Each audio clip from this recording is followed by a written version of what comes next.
Hello Ravi Rathod. నమస్తే నమస్తే sir. నమస్తే. ఎట్లా చూస్తా ఉన్నారు సీఎం రేవంత్ రెడ్డి నిన్న వ్యాఖ్యలు మీరు చూసే ఉంటారు. 70,000కి ఒక్కరు తక్కువైనా కానీ నా తల తీసి పక్కన పెట్టుకుంటా అనే విధంగా వ్యాఖ్యలు చేసిండు. అవును.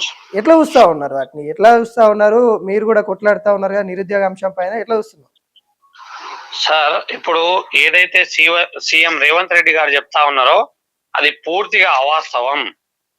ఆయనకు అంత చిత్తశుద్ధి ఉంటే శ్వేతపత్రం రిలీజ్ చేయమనండి. ఆయన ప్రభుత్వం ఏర్పడ్డ తర్వాత రెండు సంవత్సరాలు కంప్లీట్ చేసుకొని 3వ సంవత్సరంలో 2 నెలలు కూడా కంప్లీట్ కాబోతా ఉంది. అయినా గాని ఆయన చెప్పినటువంటి ఏ ఒక్క హామీలు ఈ ఒక్క నోటిఫికేషన్ కూడా రిలీజ్ చేయలేదు. వీళ్ళు మేనిఫెస్టోలో చెప్పారు జాబ్ క్యాలెండర్ రిలీజ్ చేస్తామని. ఏం జరిగింది సార్? జాబ్ క్యాలెండర్ రిలీజ్ చేశారా? వాళ్ళ మేనిఫెస్టోలో ఒకటి చేసిరు, అసెంబ్లీ సాక్షిగా ఇంకొకటి చేసిరు. కానీ అమల్లో మాత్రం ఒక్క జాబ్ క్యాలెండర్ అవ్వలేదు. మూడు ఇయర్ క్యాలెండర్స్ కంప్లీట్ అయిపోయినాయి, కానీ ఒక్క జాబ్ క్యాలెండర్ రాలేదు. అదే విధంగా ఈ కాంగ్రెస్ పార్టీ ప్రభుత్వం ఏర్పడక ముందు ఇదే సీఎం రేవంత్ రెడ్డి గారు బిశ్వాల్ కమిటీ 191,000 ఉద్యోగ ఖాళీలు ఉన్నాయనేటువంటి చెప్పింది కదా. మా నిరుద్యోగులను మభ్యపెట్టి సోమాజిగూడ ప్రెస్ క్లబ్ లో స్వయాన రేవంత్ రెడ్డి గారు తాము అధికారంలోకి వచ్చిన వెంటనే గ్రూప్ 1 1000 ఉద్యోగాలు, గ్రూప్ 2 2,000 ఉద్యోగాలు, గ్రూప్ 3 3,000 ఉద్యోగాలు, గ్రూప్ 4 4,000 ఉద్యోగాలు, మెగా డిఎస్సి అవన్నీ జారీ చేసి మేము ఖచ్చితంగా నింపుతామనేటువంటిది అన్నారు. కానీ ఇప్పటి వరకు ఒక నోటిఫికేషన్ జాడలేదు. కాంగ్రెస్ ప్రభుత్వం చెప్పుకున్నటువంటి ఈ రేవంత్ రెడ్డి చెప్పుకున్నట్టు 70,000 ఉద్యోగాలు ఈయన నింపలేదు సార్. పాత ప్రభుత్వం అది కూడా దరిద్రమైనటువంటి ప్రభుత్వమే అనుకుందాం. ఎందుకంటే వాళ్ళు నోటిఫికేషన్ ఇచ్చారు, కానీ పేపర్లు అమ్ముకున్నారు. వివిధ కారణాల వల్ల కొన్ని జీవోలు కోర్టులలో కేసులు పెండింగ్ లో ఉండడం, మళ్ళీ అప్పటి ఐటీ మినిస్టర్ ఉన్నటువంటి కేటీఆర్ కూడా అందులో ఇన్వాల్వ్మెంట్ ఉంది, అది ఉంది, ఇది ఉంది అనేటువంటి కొన్ని కారణాల వల్ల అవి నింపుకోలేకపోయారు. కానీ ఈ ప్రభుత్వం వచ్చిన తర్వాత ఆ ఉన్నటువంటి దాన్ని మాత్రమే వీళ్ళు నింపి ఈ అపాయింట్మెంట్ పత్రాలు ఇచ్చారు, అంతే తప్ప వీళ్ళు ఎటువంటి ఉద్యోగాలు ఇవ్వలేదు. వీళ్ళకి చిత్తశుద్ధి ఉంటే శ్వేత పత్రం రిలీజ్ చేయమనండి.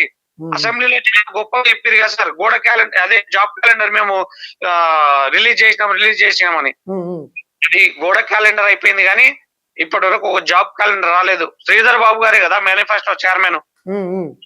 ఆయన ఇంకేందంటే సార్, ఇందులో విచిత్రం ఏంటంటే మేనిఫెస్టో తయారు చేసేటప్పుడు శ్రీధర్ బాబు గారు మా నిరుద్యోగులను పక్కన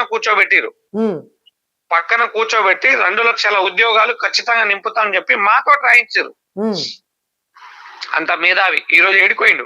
ఏ ఒక్కటి కూడా కంప్లీట్ చేస్తలేదు సార్.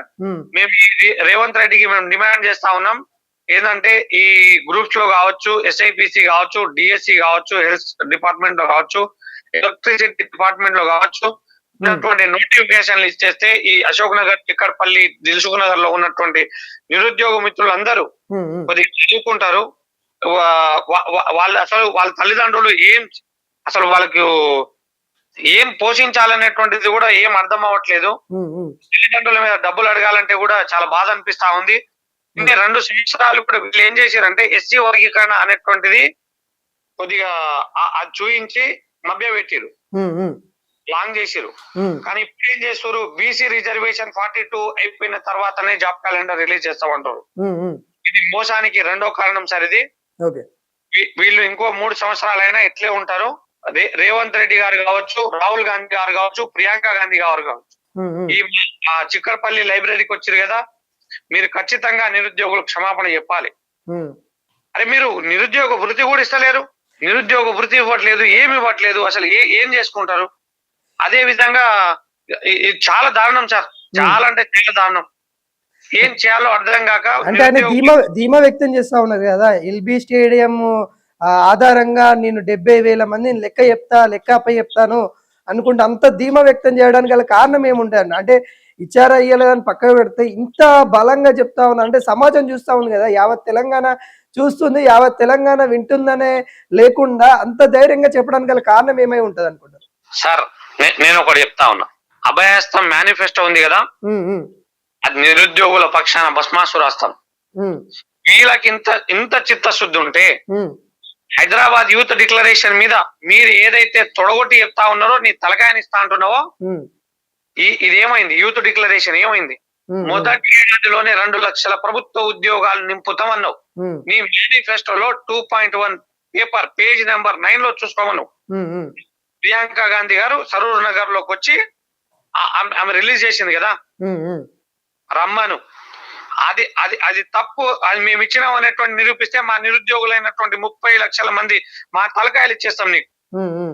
జూన్ 2 లో జాబ్ క్యాలెండర్ విడుదల చేసి సెప్టెంబర్ 17 లోపు నియామకాలన్నీ ఏర్పాటు చేసేస్తామన్నారు.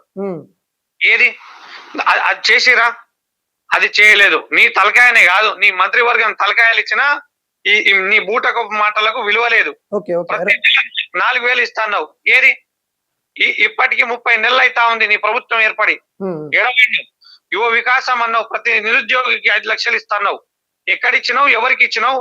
18 సంవత్సరాలు దాటినటువంటి యువతికి ఎలక్ట్రికల్ స్కూటీలు ఇస్తున్నావు. ఎడబెట్టినావు? ఎవరికి ఇచ్చినావు? సార్ ఇంకొకటి, ఇప్పుడు ఈ గ్రూప్ 1 కేసులో ఎన్ని అవకతవకలు జరిగినాయి.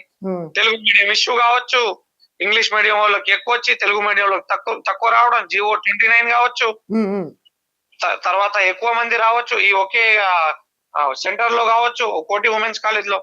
ఇవన్నీ ఇన్ని జరిగినా గానీ వీళ్ళు ఏం జరగలేదని చెప్పి డివిజనల్ బెంచ్ కూడా తీర్పు ఇవ్వడం చాలా చాలా బాధపడతా ఉన్నారు. నిరుద్యోగ మిత్రులకు చెప్తా ఉన్నాం, మీరు ఎవరు బాధపడద్దు. మనం సుప్రీంకోర్టు కూడా వెళ్తా ఉన్నాం. SLP వేసి మన సైడ్ మళ్ళీ ఖచ్చితంగా మనకే తీర్పు వచ్చే విధంగా మనం పోరాడదామనేటువంటి తెలియజేస్తా ఉన్నాం సార్. Okay, thank you.